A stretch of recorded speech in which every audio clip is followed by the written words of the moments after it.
जय जिनेंद्र। आत्मा चैनल देख रहे सभी दर्शकों का मैं नलिनी स्वागत करती हूँ। आइए बढ़ते हैं आज के धार्मिक और सामाजिक समाचारों की ओर। श्री आत्म वल्लभ समुदाय के वर्तमान गच्छाधिपति शांतिदूत परम पूज्य जैनाचार्य श्रीमद विजय नित्यानंद सुरेश्वर जी महाराज साहेब आदि ठाणे चातुर्मास हेतु श्री मणि लक्ष्मी धाम जयंती द्राहा में विराजमान है। आज महाराज साहेब ने प्रवचनों में क्या कुछ फरमाया, आइए सुनते हैं महाराज साहेब के मुखारबिंद से। धर्म सभा में उपस्थित धर्मानुरागी भव्य आत्माओं,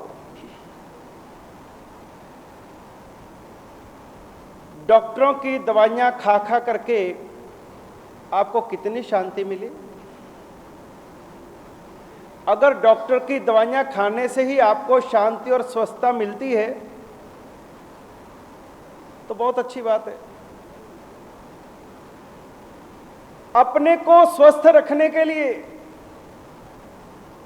आपने डॉक्टरों को दिखाया, डॉक्टरों ने दवाइयां लिख दी, दवाइयां आपने खानी शुरू कर दी, उसके बावजूद भी आपके शरीर की बीमारियां दबी जरूर हैं लेकिन मिटी नहीं। उन बीमारियों को दबा करके हम सोचते हैं कि हम स्वस्थ हो गए, बीमारी दूर चली गई, और वास्तविकता यह है कि वे बीमारी दूर नहीं गई, वे बीमारी कुछ समय के लिए दब गई है। बुखार आना अच्छी बात है या बुरी बात है? शरीर में बुखार आना अच्छी बात है या बुरी बात है? बुखार आना अच्छी बात भी है, कारण हमारे शरीर के अंदर जो भी सिस्टम बना हुआ है जिससे हमारा ये शरीर चलता है, ये शरीर एक मशीनरी के रूप में काम करता है। जब इस शरीर में बाहर से कुछ ऐसे कीटाणु, कुछ ऐसे वायरस, कुछ ऐसे जीव जब हमारे शरीर में प्रवेश कर जाते हैं जो शरीर की संरचना के अनुकूल नहीं हो पाते, इस शरीर की अंतरंग मशीनरी को सहायता नहीं देते, तो शरीर अंदर से जान लेता है कुछ वायरस मेरे भीतर आ गए हैं, अब इनको मुझे बाहर करना है। और शरीर उनको बाहर करने के लिए अपना टेम्परेचर बढ़ा देता है, और जैसे ही टेम्परेचर बढ़ता है उन वायरस को, उन तत्वों को बाहर निकालने के लिए शरीर ऑटोमेटिक ये मशीन काम करने लगती है। लेकिन जैसे टेम्परेचर बढ़ता है हमको टेंशन हो जाता है कि बुखार आया, और बुखार आया और उसी समय हम सीधा दवाई ले लेते हैं। हाथों हाथ लाओ भैया, क्रोसिन दो, पैरासीटामोल दो, डोलो दो, कोई भी गोली खिला दो, अभी बुखार आ गया, और मन को कमजोर करके बैठ जाते हैं। बार बार देखते हैं, देखिए जरा गर्मता नहीं, मत्था तप रहा मेरा, हाथ देखिए जरा। हम चिंता में आ जाते हैं कि बुखार चढ़ गया, और उसी समय दवाई ले लेते हैं। और दवाई आने से क्या होता है कि वो जो बुखार था, वो टेम्परेचर वो टूट जाता है, पसीना आता है, और गर्मी जो शरीर का ऑटोमेटिक टेम्परेचर था वो हमने दबा दिया, और जो शरीर ऑटोमेटिक हमें स्वस्थ करना चाहता था, और हमने उस मशीनरी के ऊपर में अपनी दवाई लगा करके उसको बंद कर दिया। उससे क्या हुआ कि आपके शरीर के भीतर में जो अराजक तत्व थे, जो आपका नुकसान करने के लिए आए थे, जो शरीर उनको बाहर निकालना चाहता था, आपने उनको बाहर नहीं निकलने दिया और तुरंत दवाई खा करके उनको दबा दिया।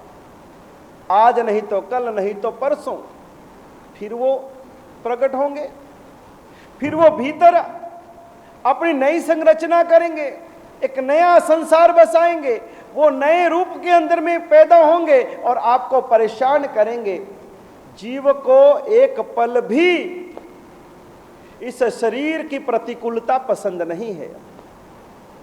थोड़ा सा शरीर को कुछ हुआ नहीं और हमारा मन ऊंचा नीचा हुआ नहीं, भागो डॉक्टर के पास, दवाई लेके आओ, दवाई लेके आओ। दवाई ना होगी चॉकलेट होगी। दवाइयों के ऊपर में हमारा जीवन चल रहा है, और दवाई खा खा करके दुखी हैं, परेशान हैं, सुखी नहीं हुए।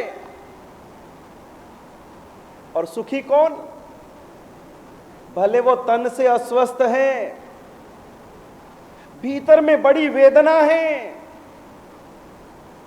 शरीर के अंदर में बहुत परेशानी है, दुखी है, पीड़ित है, लेकिन शरीर की कितनी भी परेशानी हो, कितनी भी वेदना हो, लेकिन जो मन से स्वस्थ है, जिसका मन समाधि में है, जिसने अपने मन को स्वस्थ बना रखा है, जिसका ध्यान पीड़ा में नहीं है, जिसका ध्यान परमात्मा में है, जिसका ध्यान शरीर में नहीं है, जिसका ध्यान आत्मा में है, जिसका ध्यान बाहर नहीं है, जिसका ध्यान भीतर है, वो शरीर की पीड़ा आने पर भी कभी दुखी नहीं हो सकता। जो मन से स्वस्थ है, जो मन से समाधि में है, वेदना में भी वंदना का भाव। दुराहा से कैमरामैन विकास के साथ राजेश मेहरा की रिपोर्ट। आगम ज्ञाता आगम पुरुष उपाध्याय प्रवर हिमाचल के श्री परम पूज्य श्री जितेंद्र मुनि जी महाराज साहेब आदि ठाणे 6 चातुर्मास हेतु श्री रूपचंद एसएफ जैन बिरादरी रजिस्टर्ड जगरांव में विराजमान है। आज रक्षाबंधन के पावन त्योहार पर जितेंद्र मुनि जी महाराज साहेब ने क्या कुछ फरमाया, आइए सुनते हैं महाराज साहेब के मुखारबिंद से। उपस्थित धर्म प्रेमी सज्जनों, माता तथा आज पूर्णमासी पक्षी रक्षाबंधन का दिन, लेकिन रखड़ी देखना किसी ने नहीं बांधी अभी तक।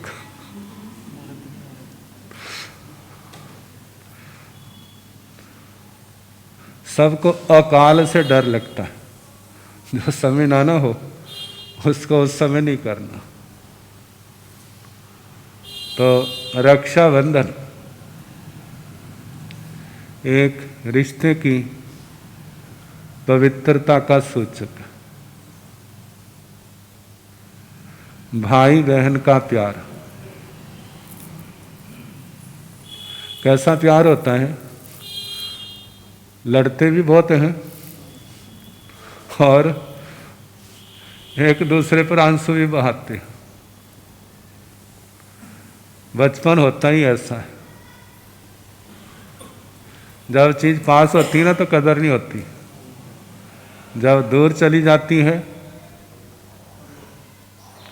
फिर याद आती है, फिर रोते हैं, एक दूसरे को याद करते हैं। ये कहते हैं हम ऐसा करते थे, हम ऐसा करते थे। अच्छा अब आ जाओ, हम नहीं करेंगे। इसके अंदर दूसरे भी संकेत बहुत है। जब भाई बाहर जाता है तो बहन उसकी कलाई में रक्षा सूत्र बांध देती। वो रक्षा सूत्र एक तो शक्ति का वाचक है, आपकी हर स्थान पर रक्षा हो, हर स्थान पर रक्षा हो, आपके ऊपर कोई मुसीबत ना आए। जे सद्भावना का प्रतीक है। इसके साथ और भी कई बातें। वो क्या है? तुम बाहर जा रहे हो, जब घर में थे तो माता पिता की आपके ऊपर नजरें थी, परिवार की नजरें थी, लेकिन अब आप दूर जा रहे, अब उनकी नजरें नहीं होंगी आपके ऊपर। अब आपको अपनी जिम्मेवारी स्वयं निभानी होगी। मैं भी आपकी बहन हूं, तुम जा रहे हो, बहुत कुछ मिलेगा। जैसे आप चाहते हैं हमारे पर कोई मैली नजर ना डाले, ऐसे आपकी नजरों में भी मैलापन नहीं आना चाहिए। वो रक्षा सूत्र इसका संकेत कर रहा है, और बहन के माध्यम से। और इससे आगे बढ़े तो इस परिवार की जिम्मेवारी आपके ऊपर है। इसका नाम रोशन करना ये आपके ऊपर निर्भर है। आप बाहर जा रहे हो, आपका आचार अच्छा है, आपका व्यवहार अच्छा है, तो लोग कहेंगे जो किस कुल का दीपक है। और यदि जो अच्छे ना रखे फिर क्या कहेंगे, माँ बाप ने अच्छे संस्कार नहीं दिए, अच्छी शिक्षा नहीं दी, इसलिए ऐसा अनाचार के मार्ग पर बढ़ रहा। ये सारी बातें ध्यान रखना। ये तो लौकिक संकेत है, इसके आगे हम बढ़े। आजकल ये भी चल रहा, जब गुरुओं के पास आते, हमारा रक्षा सूत्र दो। कौन सा? रक्षा सूत्र दो, ताकि हमारी क्या हो जाए, सेफ्टी हो जाए। कहते एक तो रक्षा सूत्र वो म्यान और तलवार होती है, अपने ऊपर विश्वास रखो। कहते वो नहीं जो डोरा बांधते हैं।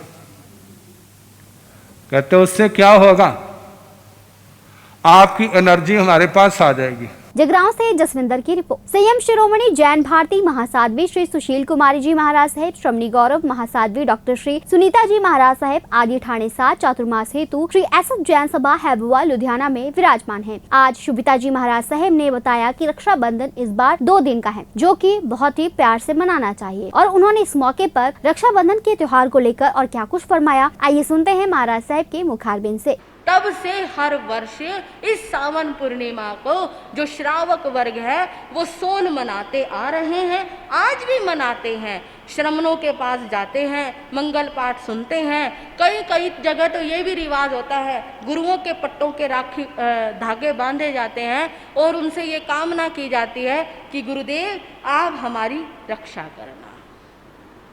ये कामना है, क्योंकि गुरु क्या है, गुरु रक्षा का प्रतीक है। रक्षा किस बात की करना? रक्षा करना बुरे मार्ग से बचाना, रक्षा करना हमें व्यसनों से बचाना, रक्षा करना हमें बुराइयों से बचाना, रक्षा करना हमें अधो मार्ग यानी नरकों से, त्रियंच गतियों से बचाना। और ये काम गुरु ही कर सकते हैं। इसके साथ साथ हमारे जीवन में आए हुए हर उपसर्ग से हमारी रक्षा करना, और इस तरह से श्री संघ ये कामना करता है। लेकिन धीरे धीरे ये पर्व और आगे बढ़ा, और ये पर्व रक्षाबंधन के नाम से जो प्रचलित हुआ था, और ये पर्व फिर भाई और बहन के प्रतीक का त्योहार बन गया। फिर क्या हुआ, बहनें लाचार थी, बहनें अबला थी, और बहनें क्या थी, अपनी रक्षा करने में नारी असमर्थ रही है, शुरू से असमर्थ रही है। वो शुरू से दूसरों से अपनी रक्षा की कामना करती रही है। जब शादी हो जाती है तो पति से अपनी रक्षा की कामना करती है, और जब वो घर पर रहती है तो भाई से अपनी रक्षा की कामना करती है। और समय समय पर इतिहास में ऐसे अनेकों घटनाएं घटित होती रही कि जब यदि किसी रानी को किसी भी राजा से रक्षा की कामना करनी होती थी तो वो रानी रक्षा सूत्र भेजकर उस राजा से अपनी रक्षा की कामना करती थी, और वो राजा उस राखी को देखकर अपनी पूरी सेना लेकर राज्य पर चढ़ाई कर देता था कि मैं अपनी बहन की रक्षा करूंगा, चाहे इसके लिए मुझे प्राणों की बाजी भी क्यों ना चढ़ानी पड़े। एक नहीं अनेकों कथाएं ऐसे प्रचलित हुई, और आज भी ये प्रचलन चल रहा है।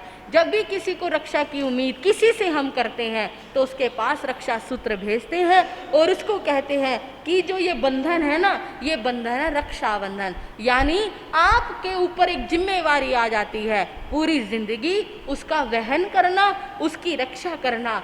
बंधुओं, ये त्योहार रक्षा का प्रतीक है, ये त्योहार उम्मीदों का प्रतीक है, ये त्योहार प्यार का प्रतीक है। उसी प्रकार ये त्योहार जैन संतों के, साधुओं के सम्मान का प्रतीक है। कहाँ से ये कथा चली 20 में तीर्थंकर श्री मुनि सुव्रत स्वामी के जमाने से, और इस कथा ने आने वाले समय में कैसे कैसे मोड़ लिए, और अब ये त्योहार सिर्फ भाई और बहन का बनकर रह गया। नहीं, ये त्योहार आपका भी है, हमारा भी है। इस त्योहार पर आपका भी कोई कर्तव्य बनता है। आप श्रावक हो, अपने साधु साध्वियों की रक्षा करने का दायित्व आपके ऊपर है। हम साधु हैं, अपने जैन धर्म की, अपने श्रावकों को बचाने की, अपने श्रावकों को गलत रास्तों पर से सही रास्तों पर लाने का दायित्व हमारा है। इस पर्व पर सिर्फ हमें एक दायित्व नहीं निभाना, इस पर्व पर हमारे अनेकों दायित्व हो जाते हैं। हम साधुओं का दायित्व होता है आपकी रक्षा करना, और आपका दायित्व होता है गुरुओं की रक्षा करना।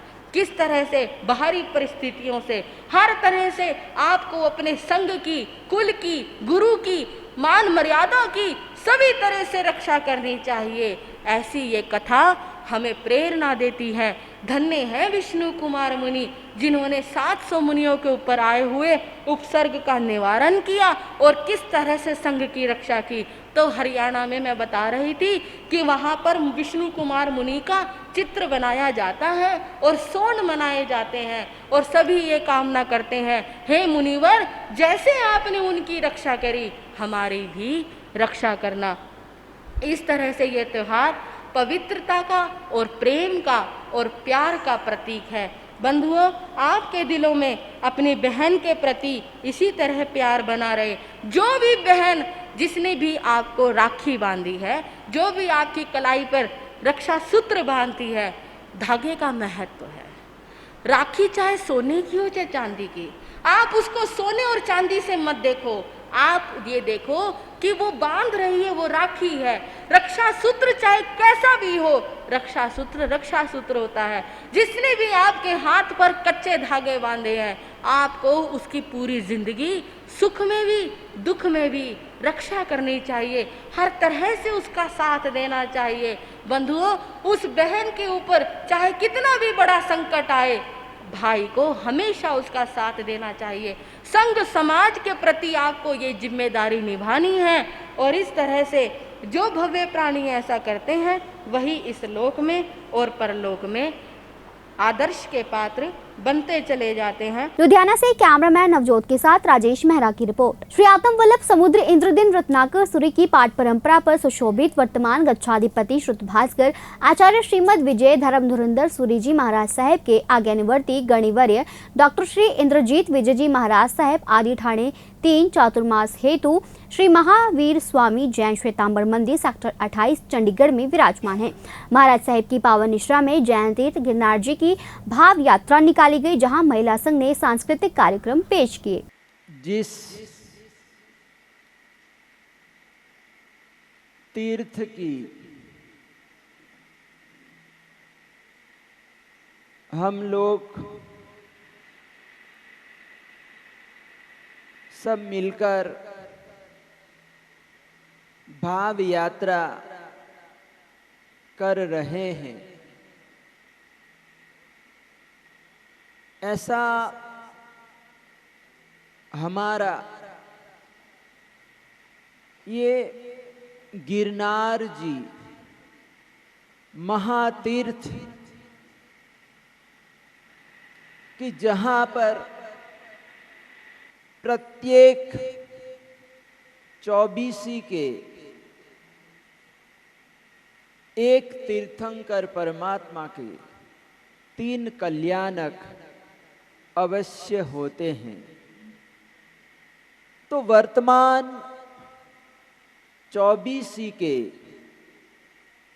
22वें तीर्थंकर नेमिनाथ प्रभु के गिरनार जी तीर्थ पर दीक्षा नानम निसिहिया जस, यानी दीक्षा कल्याणक, केवल ज्ञान कल्याणक और मोक्ष कल्याणक हुआ है। तो ऐसे धर्म चक्रवर्ती अरिष्ठ नेमी यानी कि नेमिनाथ परमात्मा को यहाँ पर नमस्कार किया गया है, प्रणाम किया गया है। तो ये जो हमारी भाव यात्रा है, ये यहाँ पर बैठे बैठे शरीर भले ही हमारा यहाँ पर मौजूद है, लेकिन जो हमारे भाव, जो हमारा मन है, वो मन को, अपने भावों को गिरनार जी तीर्थ भेजना है और ऐसा एहसास करना है कि हम वहाँ पर पहुँच चुके हैं और वहाँ पर जाकर हम गिरनार जी की ओर, यानी गिरनार जी गिरिराज को, पर्वत को हम चढ़ रहे हैं। परमात्मा के हम दर्शन करेंगे, नेमिनाथ परमात्मा के दर्शन करेंगे, सहस्रा वन में जाएंगे और जहाँ पर परमात्मा ने दीक्षा ग्रहण की थी, परमात्मा को केवल ज्ञान हुआ था, तो ऐसे जो वहाँ के जो दृश्य है, वहाँ के जो परमात्मा के वहाँ पर प्रसंग बने हैं, उन प्रसंगों को अपने स्मृति पटल में, मस्तिष्क में लाना है और यहाँ पर बैठे बैठे हमको परमात्मा की भक्ति करना है, आराधना करनी है। तो ये जो हमारा गिरनार जी तीर्थ है, गिरनार जी तीर्थ में जो प्रतिमा है 22वें तीर्थंकर, ऐसे नेमिनाथ परमात्मा की जो प्रतिमा है वो भी बड़ी अति प्राचीन है, इसका बड़ा इतिहास है। जैसे आप लोगों को मैंने आषाढ़ी श्रावक की कहानी बताई थी कि आषाढ़ी श्रावक में हमेशा उनके मन मंदिर में ये बना रहता था, सवाल उठता रहता था कि मैं मोक्ष में जाऊंगा या नहीं जाऊंगा। तो ये उसके मन में सवाल उठता रहता था। तो एक बार दामोदर नाम के तीर्थंकर पधारे और उन्होंने परमात्मा को प्रश्न किया, जो अपने मन मंदिर में सवाल था वो सवाल पूछा और परमात्मा ने अपने ज्ञान में देखकर बताया कि हे आषाढ़ी श्रावक, तू भवी जीव है, तू मोक्ष में जाने वाला जीव है और तू 23वें तीर्थंकर, आने वाली जो 24 है वो 23वें तीर्थंकर पार्श्वनाथ प्रभु होंगे और तू उसका गणधर होकर मोक्ष में जाएगा। तो ये कहानी आप लोगों को मैंने बताई थी और वैसी की वैसी कहानी, सेम कहानी नेमिनाथ परमात्मा को लेकर हैं। तो कहते हैं कि सागर नाम के चक्रवर्ती थे, न तीर्थंकर परमात्मा थे और जब उनको केवल ज्ञान हुआ तो केवल ज्ञान उत्पन्न होने के बाद वो गांव-गांव विचरण करने लगे, विहार करने लगे। तो विहार करते करते उज्जैनी नगरी में पधारे और वहाँ पर परमात्मा का समोसरण रचा गया, परमात्मा के समोसरण की रचना हुई और उस समोसरण में विराजमान होकर परमात्मा धर्म देशना देते हैं और धर्म देशना पूरी होती है और उसके बाद वहाँ का जो राजा है वो नरवाहन है और वो नरवाहन राजा परमात्मा को पूछता है कि भगवान, मेरा मोक्ष होगा या नहीं होगा, यानी मेरा मोक्ष कब होगा। तो परमात्मा अपने ज्ञान में देखकर बताते हैं कि हे नरवाहन, तू मोक्ष में जाने वाला है और जब 22वें तीर्थंकर नेमिनाथ परमात्मा होंगे और उस समय तू परमात्मा का प्रथम गणधर यानी वरदत्त नाम का तू गणधर बनेगा और गणधर भगवंत होकर तू मोक्ष में जाएगा। तो इस प्रकार से जब ये नरवाहन राजा ने सुना कि मैं मोक्ष में जाने वाला हूँ और 22वें तीर्थंकर नेमिनाथ परमात्मा के समय में मैं मोक्ष में जाऊंगा और इतना ही नहीं, मैं परमात्मा का गणधर होकर मोक्ष में जाऊंगा। वो इतना खुश, इतना झूम उठता है, खुशी के मारे वो नाचने लगता है और इस प्रकार से नरवाहन राजा बाद में दीक्षा लेते हैं, चारित्र का पालन करते हैं और चारित्र का पालन करके काल धर्म प्राप्त करके वो देवता बनते हैं।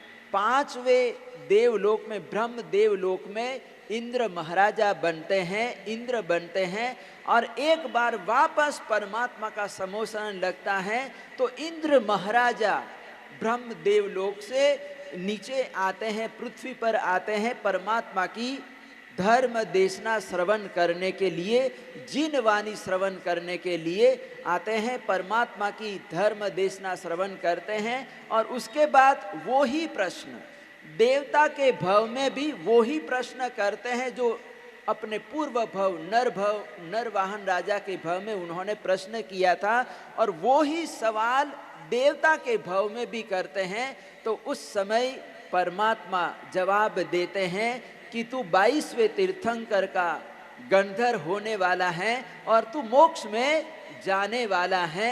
और इस प्रकार से कहते हैं कि ये इंद्र महाराजा नरवाहन का जीवात्मा देवायु पूर्ण करके, देवलोक का आयुष्य पूर्ण करके यहाँ पर जन्म लेता है, भरत क्षेत्र में जन्म लेता है और इस प्रकार से यहाँ पर वो राजा बनता है। पुण्यसार नाम का एक राजा बनता है और परमात्मा को जब केवल ज्ञान, नेमिनाथ परमात्मा को केवल ज्ञान होता है तो उस समय ये पुण्यसार राजा यहाँ पर आता है, परमात्मा की धर्म देशना श्रवण करता है और श्रवण करने के बाद वो दीक्षा अंगीकार कर लेते हैं। चंडीगढ़ से कैमरामैन प्रिंस के साथ साहिल जैन की रिपोर्ट। श्री गुरु ग्रंथ साहिब जी का संपूर्णता दिवस आज पूरे विश्व में बहुत ही श्रद्धा भावना और उत्साह के साथ मनाया जा रहा है। वहीं सचखंड श्री हरमंदिर साहिब में भी श्री गुरु ग्रंथ साहिब जी का संपूर्णता दिवस मनाने के लिए श्रोमणी गुरुद्वारा प्रबंधक कमेटी द्वारा बहुत ही अच्छे प्रबंध किए गए। इस मौके पर श्री अकाल तख्त साहिब से देशों और विदेशों में बड़ी गिनती में श्रद्धालु सचखंड श्री हरमंदिर साहिब में तत्मस्तक होने के लिए पहुंचे। इस मौके पर अकाल तख्त साहिब के हेड ग्रंथी ज्ञानी मलकीत सिंह ने क्या कुछ कहा, आइए सुनते हैं। बाणी गुरु गुरु है बाणी विच बाणी अमृत सारे, गुरबाणी कहे सेवक जन माने प्रतख गुरु निस्तारे। धन धन साहिब सतगुरु श्री गुरु गोबिंद सिंह साहिब सच्चे पातशाह महाराज, जिन्हों ने तख्त श्री दमदमा साहिब साबो की तलवंडी विखे भाई साहब भाई मनी सिंह जी को लिखारी ला के ਅਤੇ सूरबीर बहादुर योधे बाबा दीप सिंह जी ने यह महान सेवा बख्शिश करके सतगुरु श्री गुरु ग्रंथ साहब सच्चे पातशाह महाराज की संपूर्णता करवाई। सो सतगुरु श्री गुरु ग्रंथ साहब सच्चे पातशाह महाराज जी का गुरबाणी लिखत संपूर्णता दिवस जिहड़ा सी जो पावन स्वरूप तैयार किया गया, वो पावन दिहाड़े दियां आप समूह गुरु नानक नाम लेवा सिख संगतां नूं मानयोग जहेदार श्री अकाल तख्त साहिब ਅਤੇ दास ਵੱਲੋਂ बहुत बहुत ਵਧਾਈਆਂ। क्योंकि सतगुरु गुरु नानक देव महाराज जी ਨੂੰ ਜਦੋਂ ਸਿੱਧਾ ਨੇ ਸਵਾਲ ਕੀਤਾ ਸੀ ਤੇ ਗੁਰੂ ਸਾਹਿਬ ਨੇ ਆਪਣੀ ਪਾਵਨ ਬਾਣੀ ਅੰਦਰ ਸਵਾਲ ਦਾ ਜਵਾਬ ਦਿੰਦਿਆਂ ਕਿਹਾ ਸੀ, ਸਿੱਧਾ ਦਾ ਸਵਾਲ ਸੀ ਤੇਰਾ ਕਵਣ ਗੁਰੂ ਜਿਸ ਕਾ ਤੂੰ ਚੇਲਾ। ਤੇ श्री गुरु नानक देव महाराज कहते कि शब्द गुरु सुरत धुन चेला। पंचम पातशाह महाराज कहते पोथी परमेश्वर का थान। इस तरह जिहड़ी गुरता गद्दी वो हजूर साहब नंदेड़ की धरती ते कलगीधर पातशाह महाराज ने बख्शिश करके सदा वास्ते सानू समुची मनुखता नूं हुक्म किया कि सब सिखण को हुक्म है गुरु मान्यो ग्रंथ। गुरु ग्रंथ जी मान्यो प्रगट गुरां की दे, जो प्रभ को मिलबो चाहे खोज शब्द में ले। कि गुरु ग्रंथ साहब महाराज समुची मनुखता वास्ते है, जिहड़ा भी पढ़ेगा विचारेगा उन्हां दे किवाड़ खुल जाणगे, लोक ते परलोक जिहड़ा है सवर जावेगा। सो वो पावन गुरबाणी दे संपूर्णता दिवस दियां बहुत बहुत वधाइयां। वाहिगुरू जी का खालसा, वाहिगुरू जी की फतेह। अमृतसर से सुनील खोसला की रिपोर्ट। आज के समाचार बस यहीं तक, कल फिर हाजिर होंगे कुछ नए धार्मिक और सामाजिक समाचारों के साथ। तब तक आप बने रहिए आत्मा चैनल के साथ। धन्यवाद।